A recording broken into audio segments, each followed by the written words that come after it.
আসসালামু আলাইকুম। Tanuja kitchen and vlog চ্যানেলে আপনাদেরকে স্বাগত জানাই। আজকে আবারও একটি নতুন রেসিপি নিয়ে চলে এসেছি।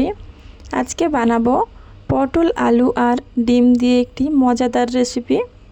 এটি একদম ভিন্ন স্বাদের হয়। ভিডিওটি শুরু করার আগে যারা আমার চ্যানেলে নতুন এসেছেন তারা চ্যানেলটিকে সাবস্ক্রাইব করে বেল বাটনটা বাজিয়ে রাখবেন, তাহলে যত নিত্য নতুন ভিডিওর আপডেট সবার আগে পেয়ে যাবেন।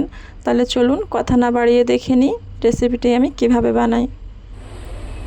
এখানে একটা কড়াই নিয়েছি, 2 টেবিল চামচ সরিষার তেল নিয়ে একটু গরম করে নিলাম।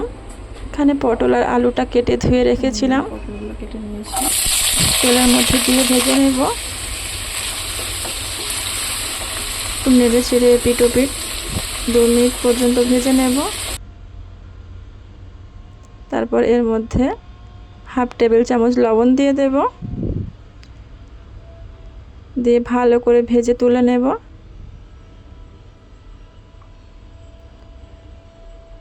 পটল আলু আমার ভাজা হয়ে গেছে, তুলে নেব। সবগুলো তুলে নিয়েছি। আবার ওই কড়াইতে 2 টেবিল চামচ তেল অ্যাড করে দিলাম। সামান্য একটু 5 ফোড়ন দিয়ে ভালো করে নেড়ে চেড়ে 5 ফোড়নটা ভেজে নেব। 5 ফোড়ন থেকে একটা সুন্দর গন্ধ যখন উঠবে সেই পর্যায়ে 2টো বড় সাইজের পেঁয়াজ কেটে রেখেছিলাম দিয়ে দিলাম। ভালো করে নেড়ে চেড়ে ভেজে নেব একটু।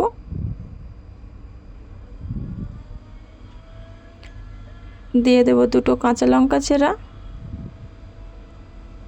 আবার একটু নেড়ে চেড়ে ভেজে নেব।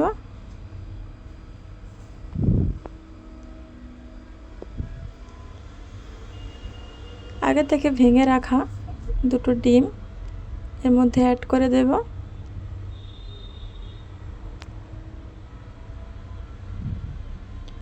দিয়ে দেব হাফ টেবিল পরিমাণ লবণ। লবণটা বুঝে শুনে দেবেন, কেননা আগে আমি লবণ ব্যবহার করেছি। দিয়ে দিলাম 1 টেবিল চামচ আদা রসুন বাটা, 1 টেবিল চামচ লঙ্কা আর 1 টেবিল চামচ হলুদ। সব মশলাগুলো ভালো করে নেড়ে চেড়ে নেব। ভালো করে মশলা আর ডিম একসঙ্গে মিক্স করে একটু টাইম ধরে ভেজে নেব।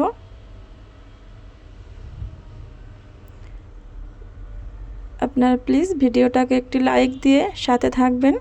আপনাদের একটি লাইক পরবর্তীতে আমার ভিডিও বানাতে উৎসাহ জাগাবে। অল্প একটু পানি অ্যাড করে দিলাম।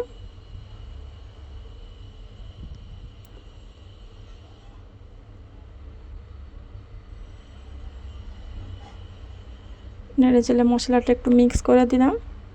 এবারে ঢাকা দিয়ে 2 মিনিট মশলা আর ডিমটাকে ভালো করে কষিয়ে নেব, এতে ডিমের যে আষ্টে গন্ধটা চলে যাবে। 2 মিনিট পরে ফিরে এসেছি, ঢাকাটা খুলে নিচ্ছি। দেখুন মশলার ডিমটা আমার খুব সুন্দরভাবে কষে গেছে। দিয়ে দেব ভেজে রাখা পটল আর আলু। পটল আলু মশলার সঙ্গে আর একটু কষিয়ে নেব।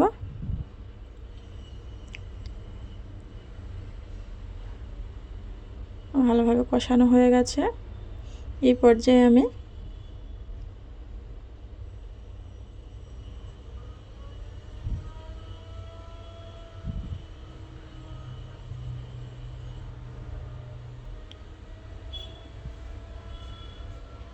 আমি হাফ কাপ পর্যন্ত পানি দিয়ে দিলাম। বেশি পানি এখানে লাগবে না, কারণ ভাজার সময় আমার প্রায় 50% সবজি আমার সিদ্ধ হয়ে গেছে। এটা বেশি ঝোলও রাখবো না, একটু শুকনো শুকনো হবে, তাই পানির বেশি প্রয়োজন নেই। ঢাকা দিয়ে 5 মিনিট রান্না করে নেব।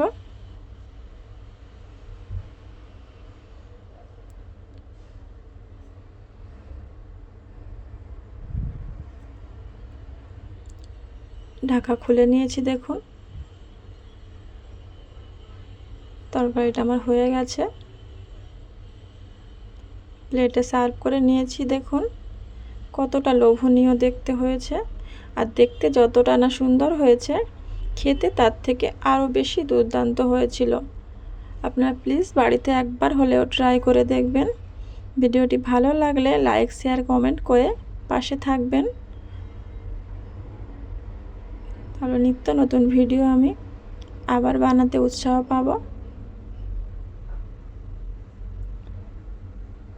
ধন্যবাদ।